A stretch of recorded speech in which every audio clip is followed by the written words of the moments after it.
Olaszország árnyékos dombjai között fekszik Triora, egy félelemtől megdermedt falu, ahol a boszorkányságról szóló történetek minden otthont bejártak.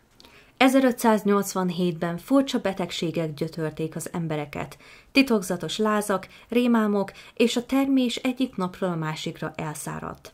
A gyanú vádakba fordult, nőket hibáztattak, akiket meggyanúsítottak és megkínoztak. Arra kényszerítették őket, hogy bevallják az ördöggel kötött paktumukat. A vádlottak egyenként eltűntek a sötétségben, sokakat kivégeztek. Vannak, akik azt mondják, szellemeik még mindig kísérték az ősi utcákat. Az egyház elátkozott helynek nyilvánította Triorát, egy rémálomban rekedt falunak, amelyből senki nem ébredt fel. Ha figyelsz éjszaka, még mindig hallhatod a hangjukat, árnyékokból suttogva, vagy igazságért kiáltva, vagy éppen bosszút követelve. Triora nem csak egy falu, hanem hátborzongató emlékeztető arra, hogy mit szabadíthat fel a félelem.